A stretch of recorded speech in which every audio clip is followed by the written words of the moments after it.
press the bell icon on the YouTube app and never miss another update.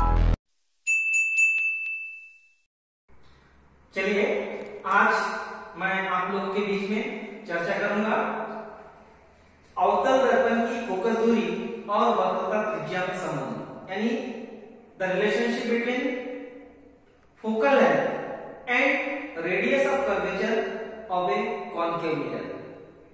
तो सबसे पहले जो concept है मिरर और लेंस में, जनरली हर कोई इसी दो टॉपिक में कंफ्यूज हो जाते हैं।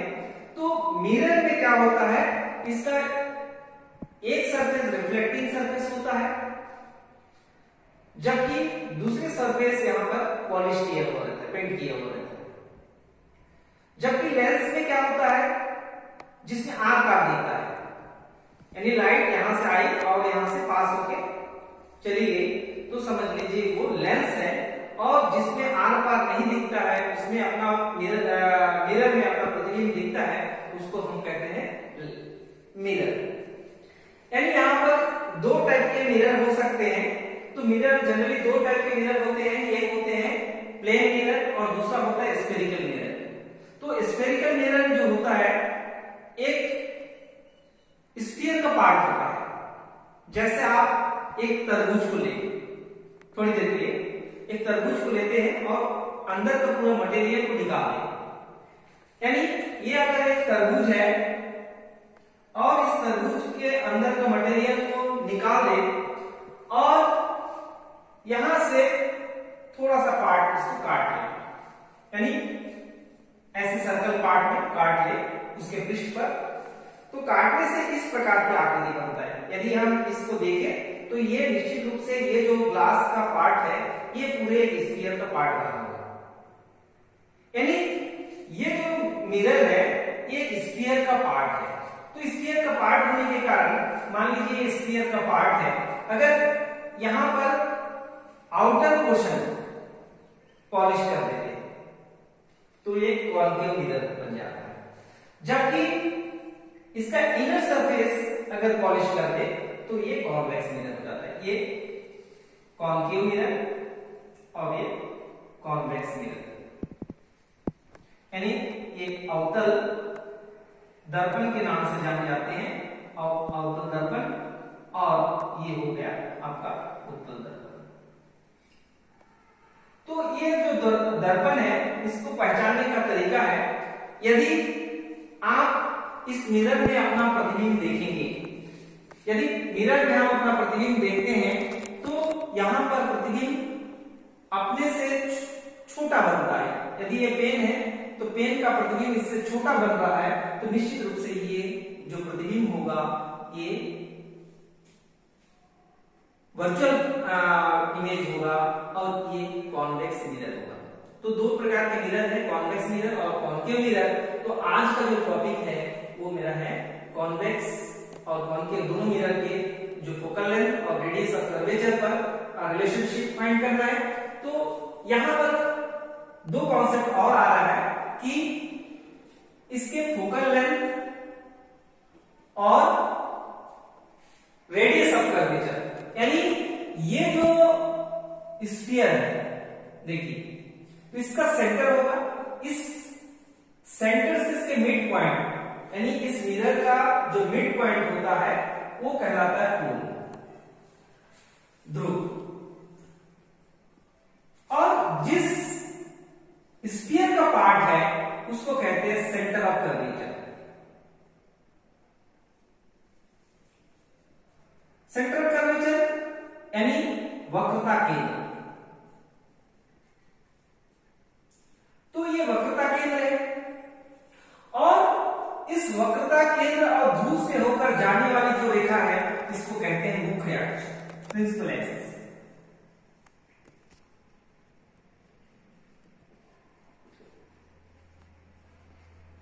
तो यहां से यहां तक की जो दूरी होता है उसको कहते हैं वक्रता त्रिज्या, यानी रेडियस ऑफ कर्वेचर।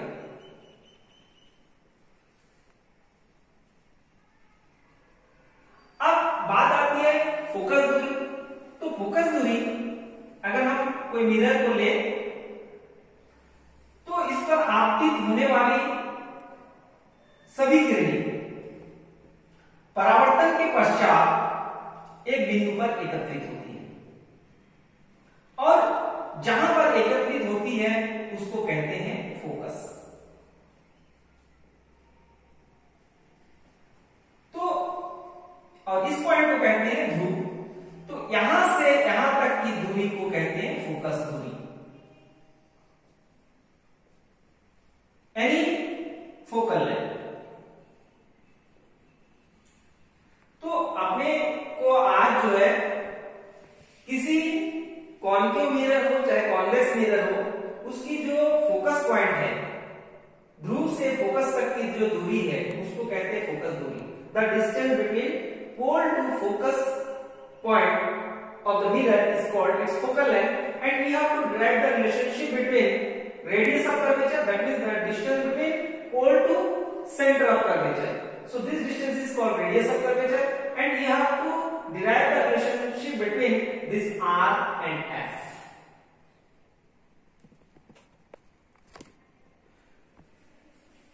मान लीजिए एक M, P और N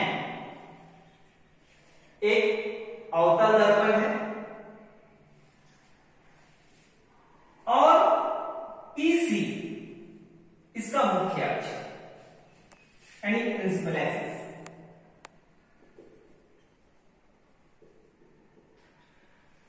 अगर कोई रे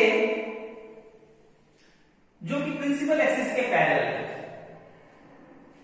after reflection pass through the point known as focus, मतलब कोई भी किरण जो मुख्य अक्ष के समांतर है परावर्तन के पश्चात फोकस से होकर जाती है। Ray which is parallel to principal axis after reflection passes through focus. अब अगर इस रे को ए बी नाम दिए और ज्वाइन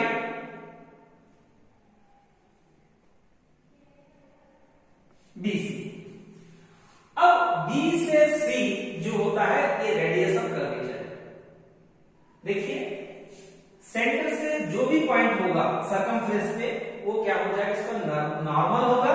ये इंसिडेंट रे है, ये एंगल क्या हो गया, एंगल ऑफ इंसिडेंट। तो फ्रॉम लॉ ऑफ रिफ्लेक्शन,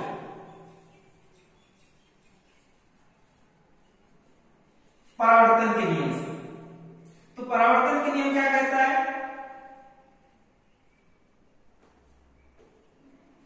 परावर्तन के नियम क्या होता है कि angle of incidence is equal to angle of incidence is equal to angle of reflection. Angle of reflection मतलब आपतन कोण का मान परावर्तन कोण के बराबर होता है, यानी angle ABC is equal to angle CBF is equal to theta. यानी यहां पर अगर 30 डिग्री में इंसिडेंट हो रहा है तो यहां पर एंगल ऑफ रिफ्लेक्शन भी 30 डिग्री ही होगा, because the angle of incident equal to angle of reflection from the law of reflection. क्योंकि यहां पर जो BC है ये इसके परपेंडिकुलर है। अब since AB is parallel to PC, अगर हम देखें AB ऐसा गया है और PC ऐसा गया है, दोनों एक दूसरे के पैरेलल है, और यहां पर एक लाइन ऐसा गया है, तो ये जो एंगल होता है इस एंगल के इक्वल होता है, मतलब alternate interior angle will be equal. So therefore angle ABC is equal to angle BCF is equal to theta, alternate interior angle।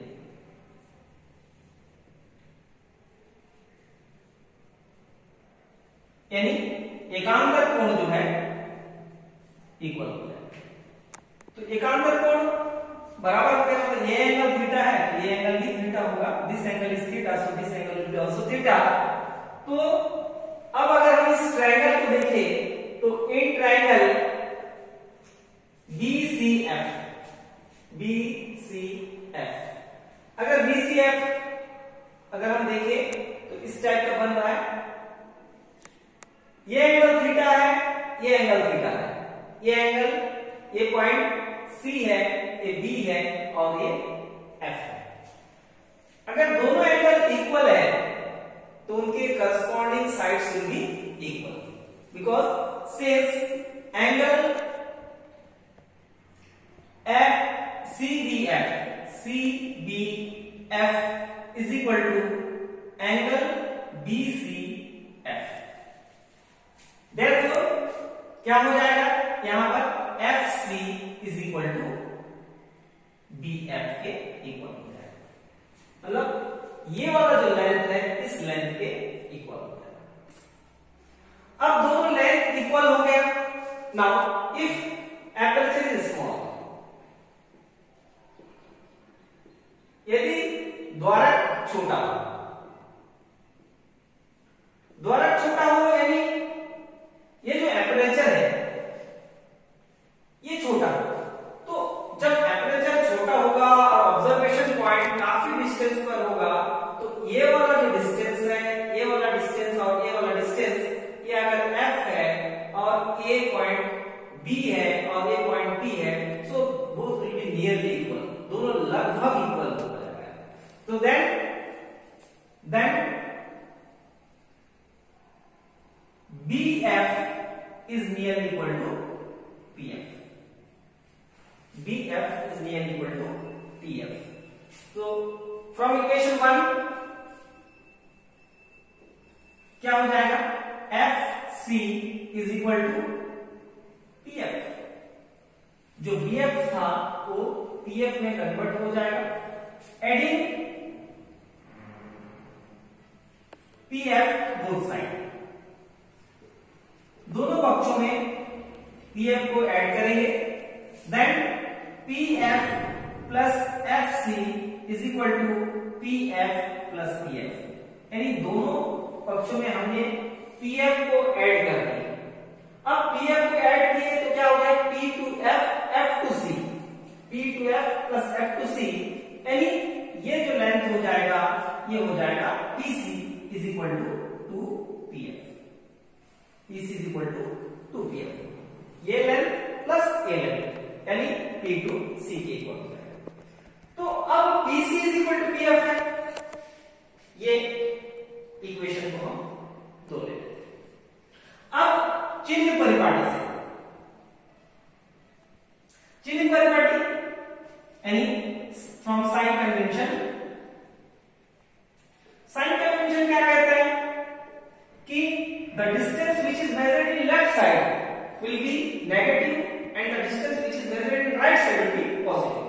अगर हम नंबर लाइन छोटे क्लास में पढ़े होंगे तो नंबर लाइन में बीच में क्या होता है, 0 होता है, फिर इधर होता है 1, इधर 2, इधर 3, लेफ्ट साइड में क्या होता है -1, -2, -3, यानी 0 के लेफ्ट साइड में नेगेटिव होता है, 0 के राइट साइड में पॉजिटिव होता है। तो यहां पर जो ओरिजिन है वो all the distance should be measured from pole, तो पोल को अगर हम 0 माने तो 0 के बाईं ओर जो भी दूरियां होगी दैट विल बी नेगेटिव, मतलब लेफ्ट साइड में जो भी दूरी होगी वो क्या होगी, नेगेटिव होगी, यानी PC is equal to -r, radius of curvature,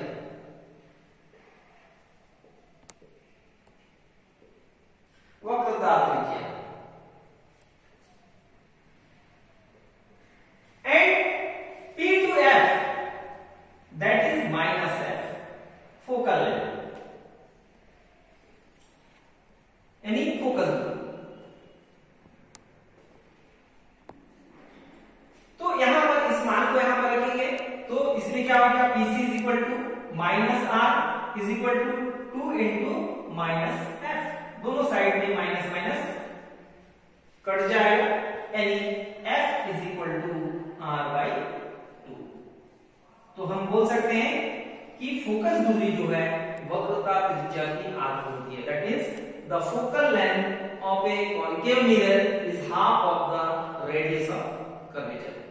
तो आप इस पूरे टॉपिक को स्क्रीनशॉट लेकर के या इसको बार बार देख करके आप आसानी से इस टॉपिक को कर सकते हैं। Thank you.